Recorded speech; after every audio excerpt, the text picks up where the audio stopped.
வணக்கம்.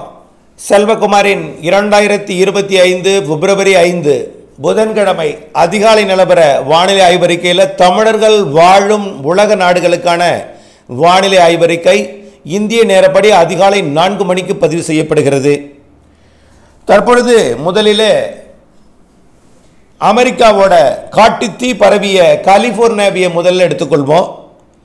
அதன் அடிப்படையில் பார்த்தீங்கன்னா கலிபோர்னியா மாகாணத்தில் கடந்த 3 நாட்களாக வடக்கு கலிபோர்னியாவில் வெள்ளப்பெருக்கு ஏற்படுத்தி கொண்டிருக்கிறது. மழை பொழிவு பொதுவாக புயல் காலத்தில் பெய்ய வேண்டிய மழையை விட அதிகமாக பொழிந்து கொண்டிருக்கிறது. இப்பொழுது பருவம் தப்பிய மழை எனலாம்.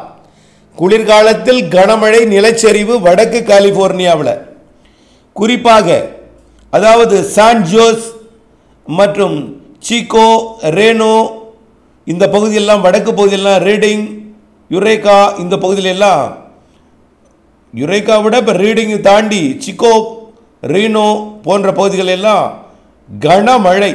இந்த இந்திய நேரப்படி இந்த அதிகாலை நேரத்தில் கொட்டுகிறது மழை. இன்னும் அங்கிருந்து எந்தவித தகவலும் கிடைக்கப்பெறவில்லை. மாலை நான் அது பாதிப்பு குறித்து அறிவிக்கிறேன்.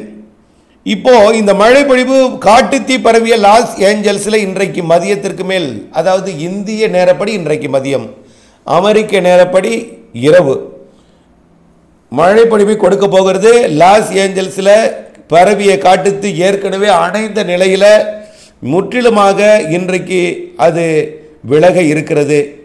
கண்டிப்பாக காட்டுத்தீ இன்றைக்கு கண்டிப்பாக 6ஆம் தேதிக்குள் அந்த காட்டுத்தீ முற்றிலுமாக விலகிவிடும். இந்த மழை மட்டும் இல்லைங்க, தொடர்ந்து மழை 7, 8, 9 தேதிகளிலும் மழை தொடரும். விட்டு விட்டு அவ்வப்பொழுது மழை தொடரும். மேலும் ஒரு வாரம் 10 நாள் கழித்து மீண்டும் ஒரு சுற்று மழை பொழிவு இருக்கிறது. அதாவது 14ஆம் தேதியிலிருந்து 13ஆம் தேதியிலிருந்து மீண்டும் ஒரு மழை, 12க்கு மேல் மீண்டும் ஒரு சுற்று மழை பொழிவு இருக்குது. அது இதை விட கூடுதல் மழை பொழிவாக தெரிகிறது.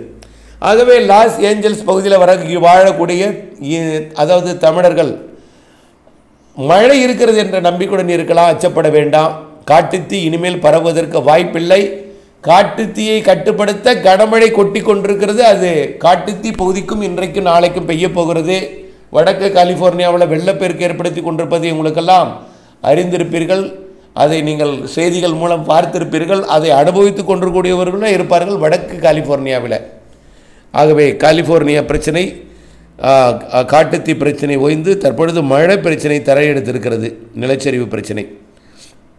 இந்த நிலையில் கனடாவிலிருந்து வரக்கூடிய பனி புயல், கனடா ஒட்டியிருக்கூடிய வடக்கு அமெரிக்கா அதாவது யுஎஸ்ஏவில் வடக்கு பகுதிக்கு பனிப்பொழிவையும் கடும் உறை பனிப்பொழிவையும் கொடுத்து கொண்டிருக்கிறது. அது படிப்படியாக 12ஆம் தேதி 13ஆம் தேதிக்கு மேல் 11ஆம் தேதியிலிருந்து கலிபோர்னியா மழைப்பொழிவு சற்று உள்ளே வந்து அப்படியே பனி புயலோடு இணைந்து வடக்கு அமெரிக்காவோட அதாவது யுஎஸ்ஏவோட வடக்கு பகுதி, கனடா ஒட்டிய பகுதி மற்றும் அப்படியே மெக்சிகோ வளைகுடா ஒட்டிய பகுதி வரைக்கும் கூட அந்த மழைப்பொழிவு 11, 12 தேதிகளில் ஏற்பட வாய்ப்பு இருக்கிறது. அந்த மழைப்பொழிவு வந்து மெக்சிகோ வளைகுடா ஒட்டிய பகுதி மட்டும் இல்லை, அப்படியே வடக்கு அதாவது ஒட்டவா ஒட்டி கனடாவை ஒட்டிய டொரண்டோ ஒட்டிய பகுதி, அதாவது நியூயார்க் 12, 13 தேதிகளில் நியூயார்க், வாஷிங்டன் போன்ற பகுதிகளுக்கும் மழைப்பொழிவு 12, 13 தேதிகளில் கொடுக்க இருக்கிறது.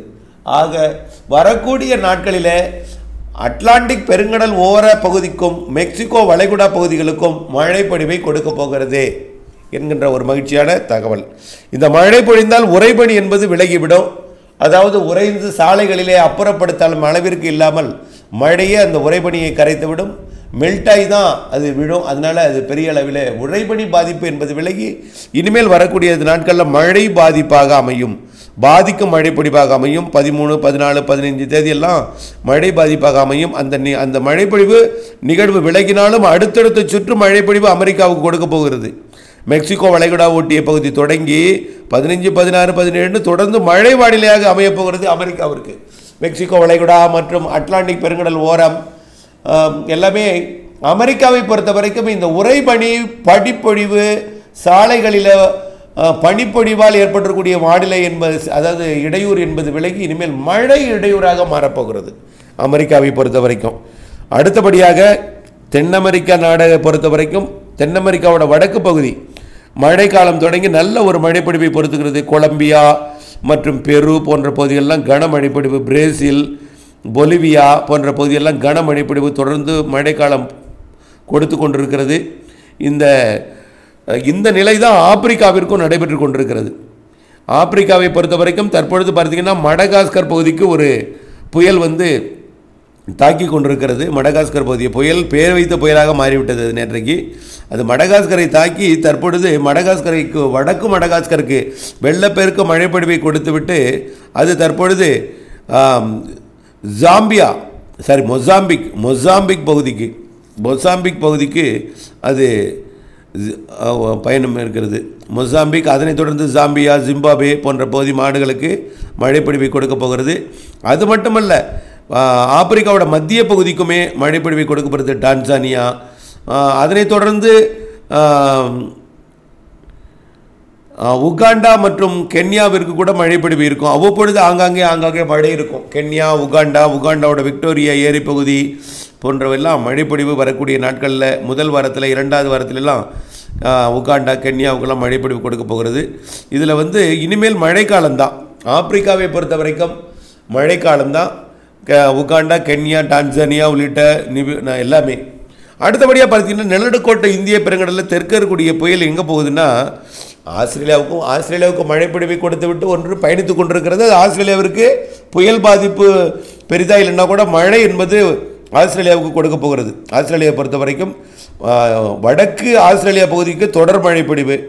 அங்கே கடக்கக்கூடிய ஒரு காற்றழுத்த தாழ்வு மண்டலம் சற்று உள்ளேயும் வரும் என்று எதிர்பார்க்கப்படுகிறது. இதுவரைக்கும் உள்ளே வந்ததில்லை. இப்போது வரக்கூடிய 11, 12, 13 தேதிகளில் ஆஸ்திரேலியாவோட மேற்கு பகுதிக்கும் மழைப்பொழிவை கொடுக்கும் என்று எதிர்பார்க்கப்படுகிறது.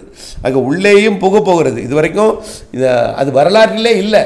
இந்த அளவிற்கு ஆஸ்திரேலியாவோட உள்பகுதிகளை தாக்கிய வரலாறு இல்லை.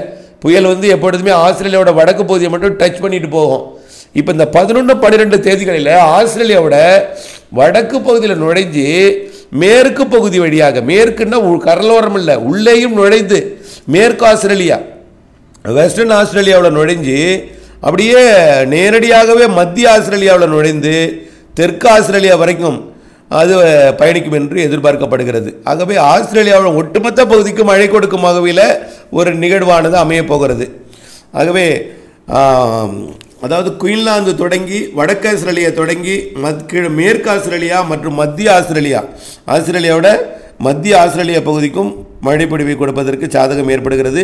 வடக்கு ஆஸ்திரேலியா, அதாவது நார்த்தன் டெரிட்டோரி மற்றும் மேற்கு மற்றும் மத்திய தெற்கு எல்லாமே மேற்கு முக்கால் பகுதிங்க, மேற்கு அரை பகுதிக்கு மழைப்பொழிவை கொடுக்க போகிறது அடுத்த வாரம் ஆஸ்திரேலியாவில்.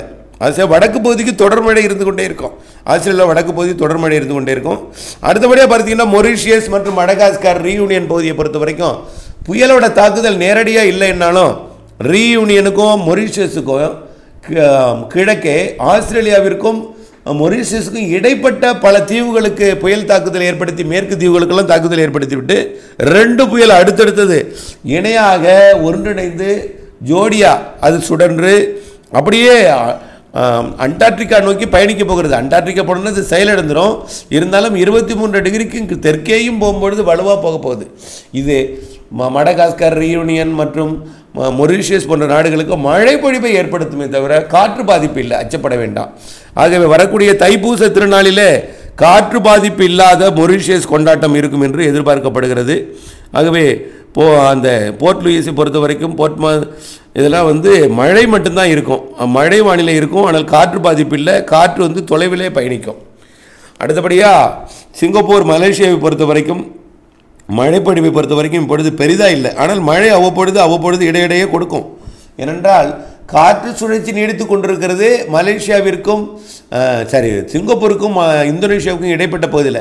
ஆனால் அது தொடர் மழைப்பொழிவு இல்லாமல் குளிருடன் இணைந்த மழைப்பொழிவை சிங்கப்பூருக்கும் மலேசியாவிற்கும் மதிய மாலையிலையும் அதிகாலை நேரத்திலையும் அவ்வப்பொழுது கொடுக்கும். பெரும்பாலும் குளிர்ந்த வானிலை நீடிக்கும். அவ்வப்பொழுது மழைப்பொழிவு சிங்கப்பூர், மலேசியாவிற்கு கொடுக்கும். சிங்கப்பூரை பொறுத்த வரைக்கும் மலேசியாவோட கொஞ்சம் கூடுதல் வாய்ப்பு இருக்க மழை. இந்தோனேஷியா தான் அதிக மழைப்பொழிவு பொழிந்து வருகிறது. இந்தோனேஷியா, ஆஸ்திரேலியா தான் அதிக மழைப்பொழிவு.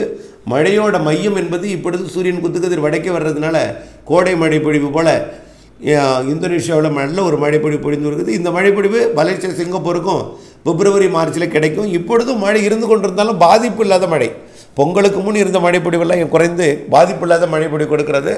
இலங்கைக்கு ஏற்கனவே தனியார் அறிக்கை சமர்ப்பிக்கப்பட்டிருக்கிறது. இப்போது சிங்கப்பூரை பொறுத்த வரைக்கும் அவ்வப்பொழுது இடையிடையே அவ்வப்பொழுது மழைப்பொழிவு இருக்கும். பாதிக்கும் மழை அல்ல, வெயிலும் இருக்கும், மழையும் இருக்கும், குளிரும் இருக்கும், எல்லாம் இருக்கும்.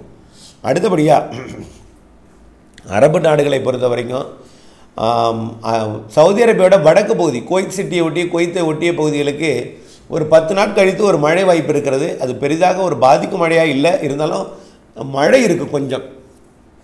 அது வரைக்கும் குளிரும் வெயிலும் இருக்கும். பிப்ரவரியில் சவுதி அரேபியா மற்றும் ஓமன் வளைகுடா ஒட்டியுள்ள பகுதி ஈரானுக்கும் அந்த ஓமன் வளைகுடா ஒட்டி, அதாவது இந்த பக்கம் சொல்லணும்னா சவுதி அரேபியாவிற்கும் ஈராக்குக்கும் இடைப்பட்ட அந்த வளைகுடா பகுதி குவைத்து கத்தார் போன்ற பகுதிகளுக்கு பிப்ரவரி மார்ச்சில் மழை நன்றாக தெரிகிறது என்பதை தெரியப்படுத்த விரும்புகிறேன். உடனே வானிலை அப்டேட்ஸுடன் இணைந்தே இருங்கள். ஏதேனும் அவசரம், பாதிப்பு, ஏதேனும் பிரச்சனைகள் இருந்தால் அதில் உடனடியாக நீங்கள் அறிந்து கொள்ளலாம். இணைந்தே இருங்கள்.